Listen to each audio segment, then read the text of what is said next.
fois devant la préfecture puisque les membres des flottilles n'ont pas été libérés, n'ont pas encore été libérés, donc nous sommes en attente d'informations et nous espérons que la France fait son travail pour libérer les ressortissants français. Mais aujourd'hui, nous sommes surtout là pour rendre hommage à toutes les âmes qui se sont envolées de Gaza ces 2 dernières années, que ce soit des enfants, des femmes, des hommes, des médecins, des journalistes. Ce sont des dizaines de milliers de familles brisées, de membres amputés et de maisons détruites, d'hôpitaux détruits aussi. Et donc c'est important, alors que vient d'être signé un accord de cessez-le-feu, de rappeler le coût humain et la tristesse que nous ressentons, que nous avons ressenti, que nous continuons à ressentir en assistant à tous ces massacres et ces injustices. Nous espérons quand même que cet accord ouvre un avenir de paix en Palestine, une paix juste bien sûr et durable.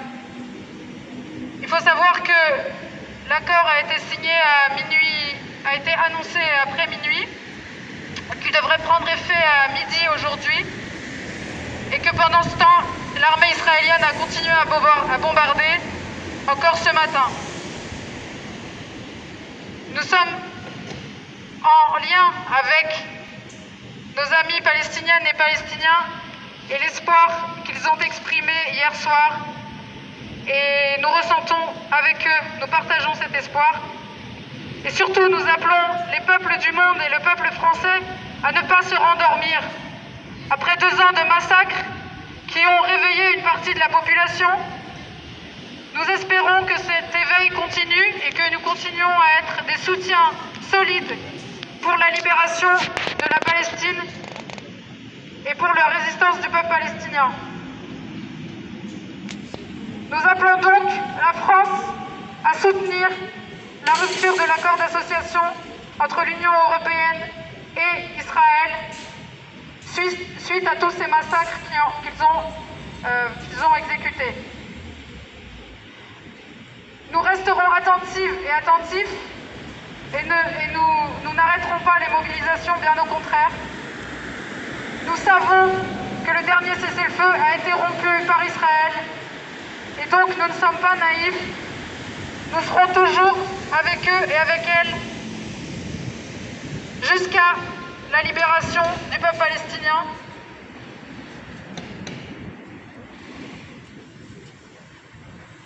Et jusqu'à la chute et jusqu'à la fin de la complicité de la France, de notre pays. Voilà, nous appelons les Français à se réveiller comme le font les États-Unis. Puisque vous l'avez peut-être entendu, les démocrates, donc le Parti démocrate des États-Unis a annoncé ne plus vouloir travailler avec le lobby sioniste EPAC qui finance toutes les campagnes électorales. Et tout ça pourquoi?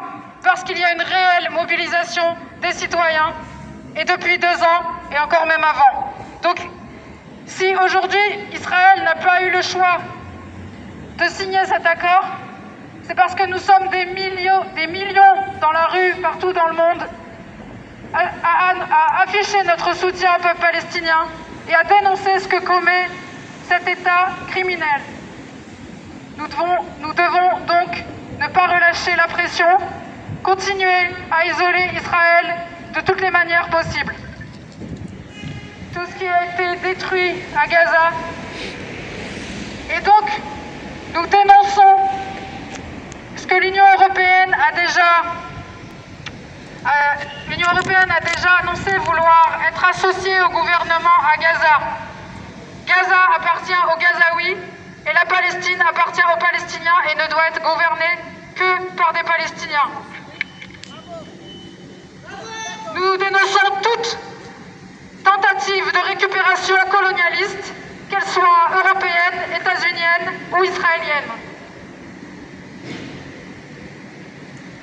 Abat la colonisation.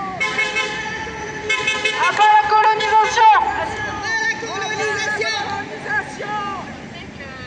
Israël a perdu, c'est important que tout le monde le sache, la bataille de l'opinion.